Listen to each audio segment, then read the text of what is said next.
I think fantasy versions of Thomas the Tank Engine characters are really fun. You can take any character from the series and give them a random design or style, like the steampunk Thomas I made a while back. I thought, since it's Pride Month, it would be a good time to make a special rainbow version of a character. Originally, I was going to remake my Rainbow James custom, but I was going to need a Playrail James. So instead I thought, hey, remember that one Thomas game that came out a while ago for the Big World Big Adventure series? It would be really cool to make a custom of the Rainbow Thomas in that game. So that's what I did. My name is Railway, and today we'll be taking a look at my Trackmaster Rainbow Thomas custom.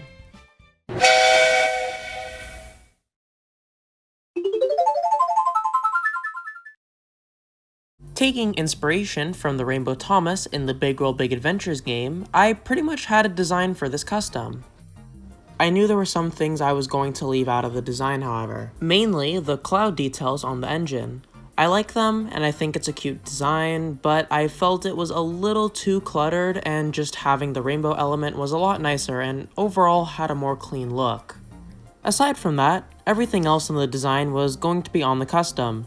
So, with a design in mind, I started work on the engine.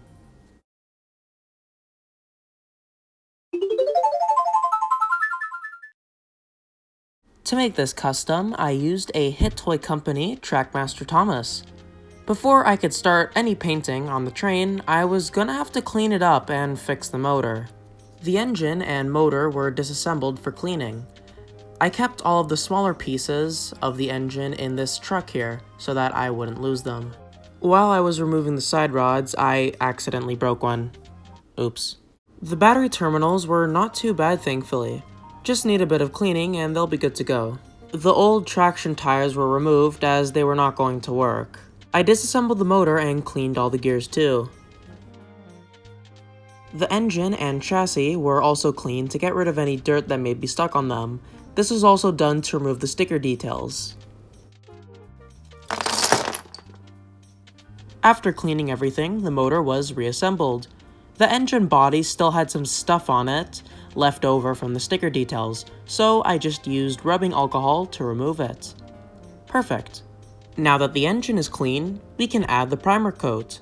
I used Rust-Oleum's white spray paint so that the acrylic paint I would use later would be more vibrant. While we're waiting for that to dry, let's move on to the chassis.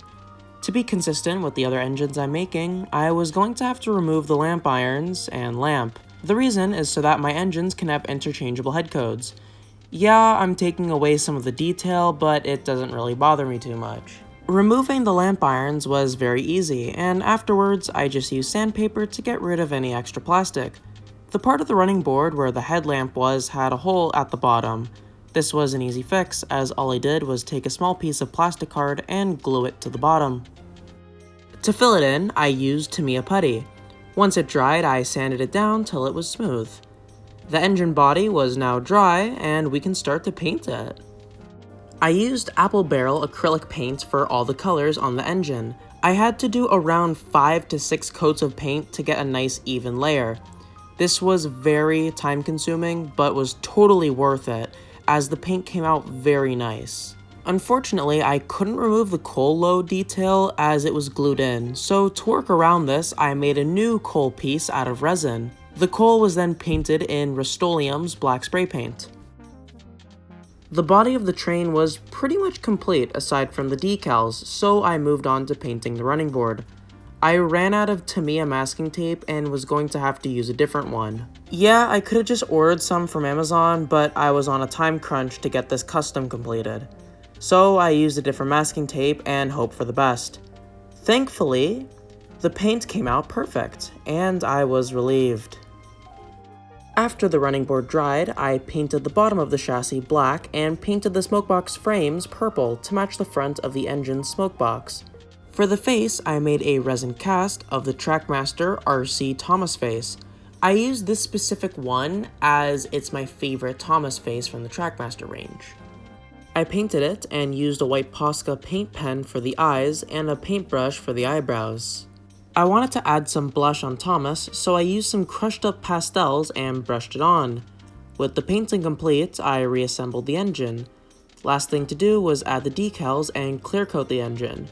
I don't know why I always forget to mention this, but it's always a good idea to clear coat your custom trains as it protects the paint from getting chipped.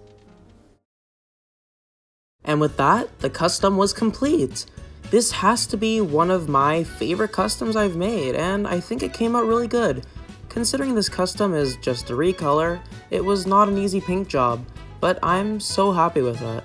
Anyways, that's the custom done, and we're on to the layout.